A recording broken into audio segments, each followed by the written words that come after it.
So before I start, I would like to introduce myself. I am Rosemary Dumadag, and my topic for today is about sufficiency and compassion.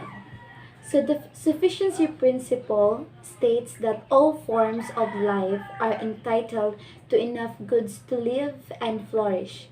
The conclusion also means that no one should waste or keep resources intended for the sufficiency of all.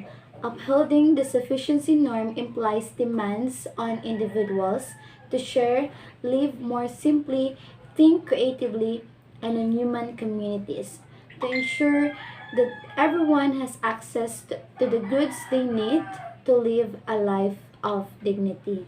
Sufficiency is concerned with all life forms being equally entitled to having enough resources to thrive, that the needs of others, and especially animals and plants included, should be considered when producing goods, and hoarding is discouraged.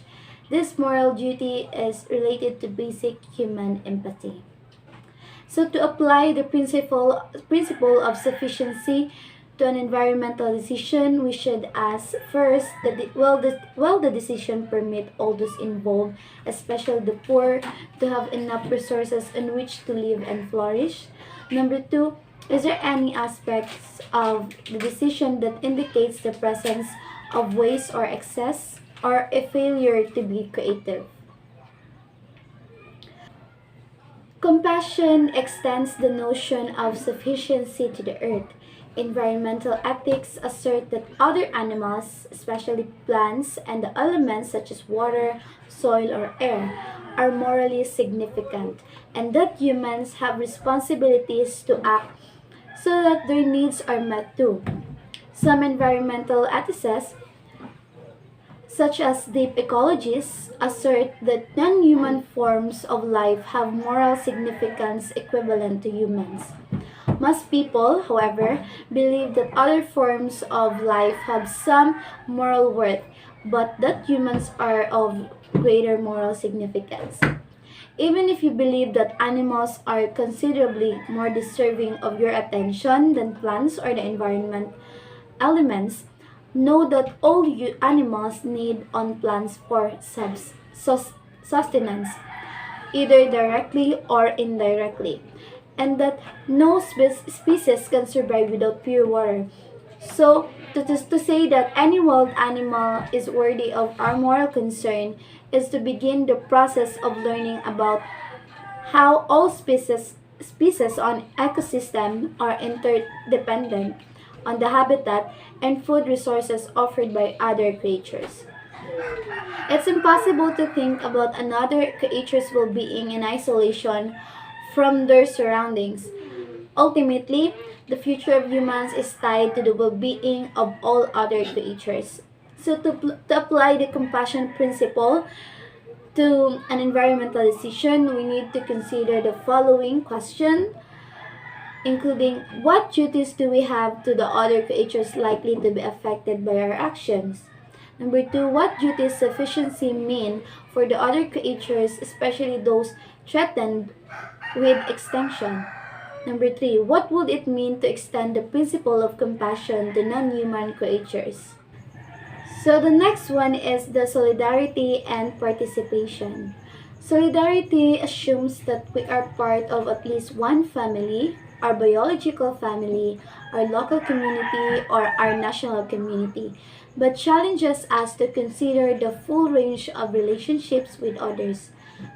We are members of a broad, multinational economic society and a globalizing economy in which goods and services are provided for us by people on the other side of the globe. Solidarity necessitates that we contemplate this type of extended community and responds in a way that demonstrates concern for others' well-being. So to apply the solidarity principle to an environmental decision, we must first ask who are all the human stakeholders involved in this situation? Who are all the national stakeholders? And is there a community of life involved, or are there any stakeholders, human and non-human, who are especially vulnerable. So the demands of solidarity direct us to the principle of participation so that those affected by environmental decisions can share how they are made. Many environmental problems arise from the decision taken by individuals or companies with large-scale implications. Governments in this country and others have made mistakes in the past, make environmental decisions without fully obtaining public permission.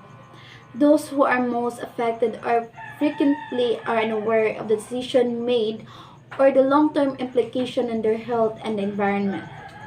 The ethical principle of participation requires us to acknowledge all parties, human and non-human, who may be affected by a decision, and to recognize that all parties should have a say in how the decision is made. True involvement necessitates transparency, which means that everyone has access to the same information as everyone else. So to apply the participation principle to an environmental choice, we need to consider the following question, such as, do all stakeholders in this decision actually have a say in how the decision is going to made? Are there any stakeholders who cannot represent themselves or who have little power? And how? And how will their interests be represented in the decision making process? So that's all. Thank you and stay safe. Bye.